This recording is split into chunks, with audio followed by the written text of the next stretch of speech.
What's going on, everyone? I'm your host, Zach, back with the Packers Everywhere podcast. Today, I'm going to be giving you guys my divisional round predictions for the 2026 NFL playoffs. It's going to be a good one. I'm really excited to do this, so without further ado, let's get right into this. Before we start, I got to plug the channel, so if you guys are enjoying the content, please make sure to leave a like and subscribe to the channel. It would mean a lot to me. I'm trying to grow a great community of NFL fans. No matter what team you cheer for, no matter where you're from, you're welcome here. But that's enough plugging on my channel for now. Let's get right into the video. Now, the first matchup we have is going to be a great one. It is the Denver Broncos taking on the Buffalo Bills in Denver. The Denver Broncos are 8-1 at home this year. That's one heck of a home record. And who's favored going into this game? It looks like it's almost dead even, but the Denver Broncos are favored by 1.5 points going into this game. The Broncos won the AFC East, and the Chiefs not in the playoffs this year. That one feels really good to say.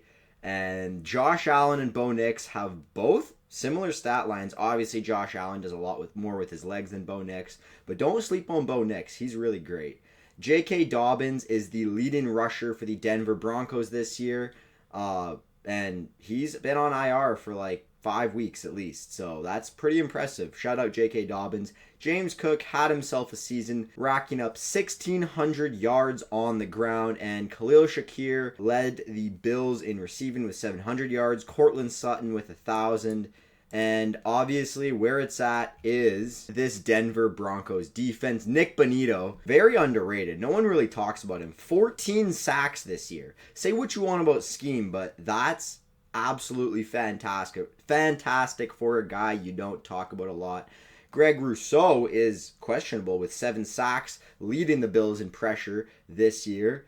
Cole Bishop, a safety for the Bills, leading them in tackles, and Alex Singleton, my GOAT, leading the Denver Broncos in tackles. Now, if you don't know, Alex Singleton is a former CFL legend, played 2 years in the Canadian Football League before he signed an NFL contract. And he's been outstanding, one of the best linebackers in the league. And I don't think enough gets said about Alex Singleton because he's been dominating in football for a very long time now. Now, this should be a great matchup. Josh Allen is obviously the better quarterback. I don't think there's much of a debate there. But he's got to go into Denver and take on this elite Broncos defense. And say what you want about them being potentially fraudulent, but they've beat a lot of good teams this year and shut down a lot of great offenses. And I don't see the Denver Broncos being one and done, but I think this is one of the best matchups we'll see in the entire divisional round. If we look at the injuries, it looks like Jordan Phillips is on IR. That's a big loss for the Bills. I believe Ed Oliver is also injured. I believe their entire interior front's just in shambles right now. Shaq Thompson's questionable with a neck injury. I hope he's okay. That's always scary. Matt Milano is questionable with an ankle injury, and Dalton Kincaid is questionable with a knee injury. So some quite the key injuries there for the Bills there. Hopefully they can get healthy this week. As I'm recording this on Wednesday, so there's quite a few days still for these guys to get healthy. Obviously, other than the IR guys, none of these injuries are set in stone. I do want to go over them still. Dre Greenlaw is questionable for the Broncos. Again, another key piece from that defense. Hopefully he can stay healthy because we all know what happened last year to Dre Greenlaw. Just an unfortunate injury, like walking on the field. I don't know if you can believe that, but he literally got injured walking onto the field. Hopefully he can stay healthy. Recently, obviously the Bills defeated the Jaguars last week in the wild card round. It was a close game. Trevor Lawrence played well. The Jaguars played well, but the Bills at the end of the day were the better team, and they have the better quarterback, and I think that's what gave them the edge. The Denver Broncos have been elite defensively this year. However, they did lose to the Jacksonville Jaguars, who the Buffalo Bills beat. But, some close games here against like the Raiders and then the Micah Parsons-less Packers, who just had injuries and beyond that game. So I think this is going to be a really interesting matchup. The Bills have beat also some great teams, like they stomped on the Jets. They lost to the Eagles, who lost in the division or wild card round, rather. So, you know what? This is probably the closest matchup. I think it's going to be a really good one. The analytics really show that it's going to be a close matchup. I don't really know who to pick here, but I'm going to go with the Buffalo Bills to win this one. I think that Josh Allen, this just might have to be his year because Patrick Mahomes isn't in the playoffs. Lamar Jackson isn't in the playoffs. It's actually wide open for Buffalo to move on to the next round, and I just don't see the Broncos beating Josh Allen. But maybe that elite Broncos defense will prove me wrong. Now we move on to the New England Patriots taking on the Houston Texans. This is going to be a good one. Drake May, CJ Stroud, in New England. Patriots coming off that big win last week against the LA Chargers where they just flat out dominated, and so did the Houston Texans coming off their win against the Pittsburgh Steelers, ending Aaron Rodgers' run, possibly his career, because I don't know if he's going to come back. If you missed the live stream, I actually live streamed myself watching that game. It was a lot of fun. Shout out to you guys if you watched that. But the New England Patriots are favored by 3 points going into this game, and that's probably because of Drake May, who posted almost 4,400 yards, 31 touchdowns to only 8 interceptions. CJ Stroud, I think he battled maybe a little bit of injury this year, but 3,000 yards, 19 touchdowns, 8 interceptions. Not a bad season for him, but, I think he can do a lot better. Woody Marks still the leading rusher for the Bills. Travion Henderson led the New England Patriots in this game. Looking at the injuries, we've got Nico Collins questionable with that concussion. We saw that little bit of a scary injury in that game against the Steelers. We got Jawar Jordan, Justin Watson, and a couple other guys. Tank Dell on IR. So a lot of key injuries for the Texans, but not too many new injuries other than Nico Collins. Now, that's not the case for the New England Patriots, as they've got Christian Gonzalez, who I'd argue is the best corner in the league, although Patrick Surtain might have something to say about that. He's questionable with a concussion.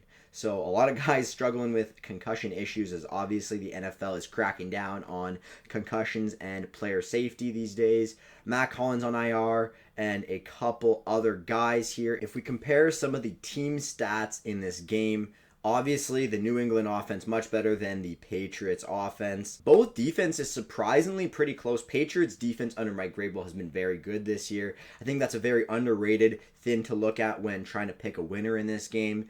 And the yards per game, obviously the Patriots just move the ball more than the Texans, so that definitely gives them the advantage. And both defenses are really elite, so for all those reasons, I think I've come to a decision, and I'm going to be going with the New England Patriots to defeat the Houston Texans at home and go to the conference championships. I love the Texans' defense.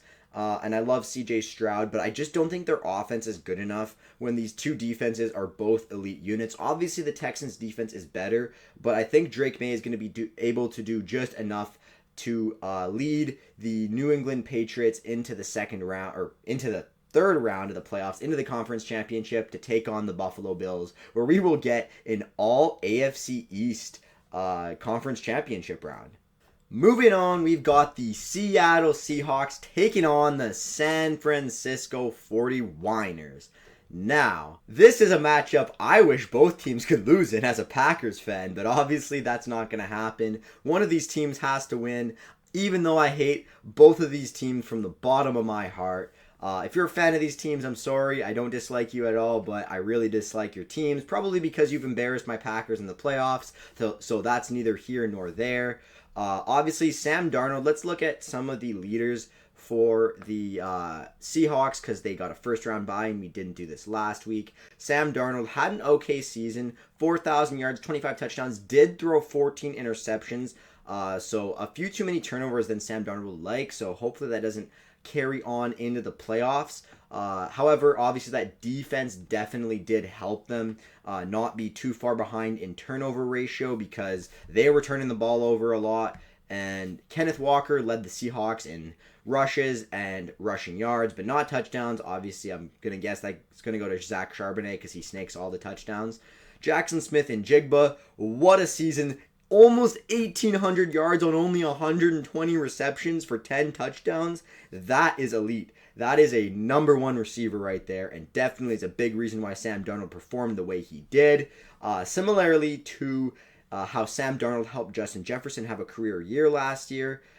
Defensively, only 7 sacks for Leonard Williams, the leading sack getter for the Seattle Seahawks. So not a lot of pressure, but obviously the defense is still elite.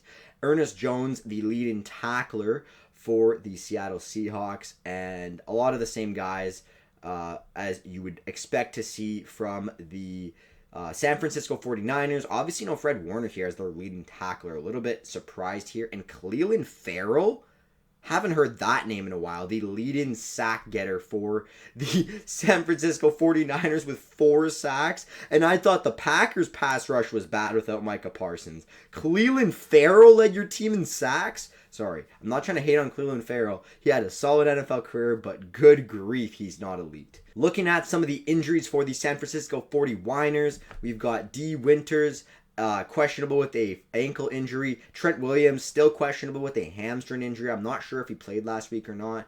Yator Gross-Matos, questionable with a knee injury, edge rusher. Luke Grifford and Jair Brown also questionable with a hamstring injury here. So wonder if that plays a factor at all in this game.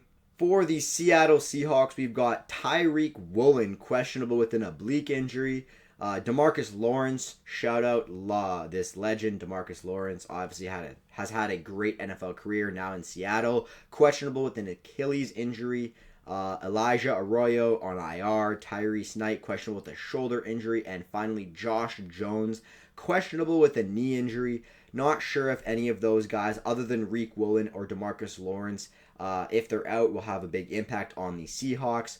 Looking at their recent games, the Seattle Seahawks beat the Niners 13-3 just in the last game of the regular season. Utterly dominated them, to be honest. So if that is how this game's going to go, I think that the Seattle Seahawks and Sam Darnold, he really doesn't need to do much. Sam Darnold just needs to not throw the game away, not throw interceptions, and the Seahawks defense will win the game for them, mark my words.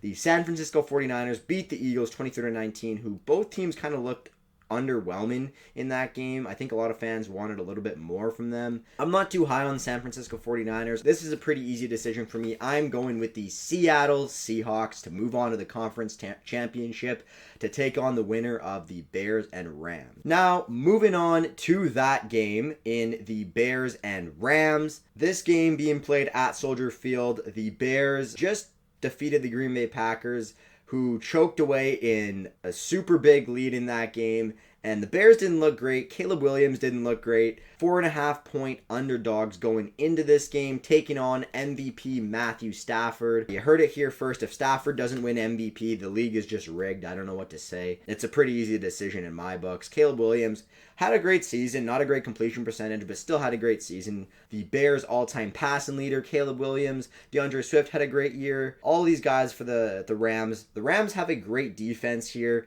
Byron Young, Nick Landman, Jared Verse, a couple of absolute dogs. They've done a very good job rebuilding that team there. Looking at the injuries, the LA Rams have a couple of guys. No notable injuries here for the Rams I'm even going to mention. Maybe Josh Wallace with the ankle injury here. Terrence Ferguson, they love their tight ends in LA. Matthew Stafford loves his tight ends. Questionable with the hamstring injury. Maybe that plays a factor.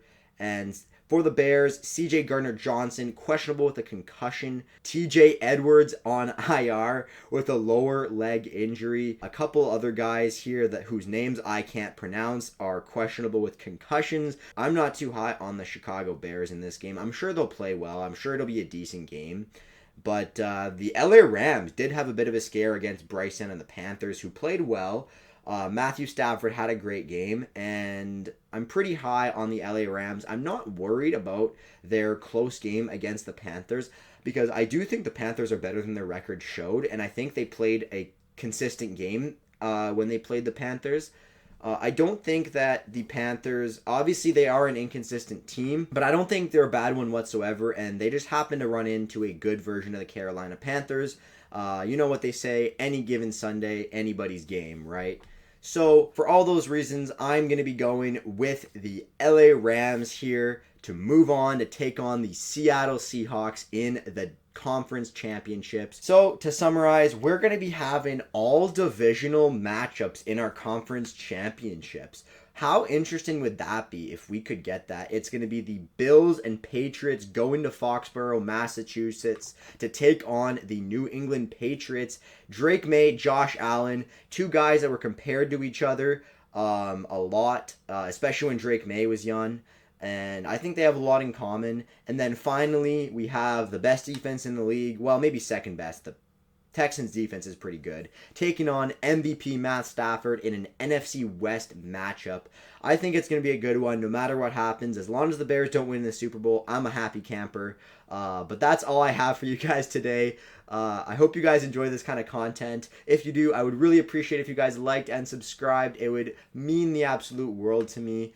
Without further ado, I'll have all of you on your way. I hope you guys enjoyed the video. If you guys have your own predictions, leave them in the comments down below. I will read all of them. I love to read your guys' comments, and I respond to 99% of the comments right now. But that's all I have for you guys today. Hope you guys are all having an amazing day, and take care of yourselves. See you in the next video.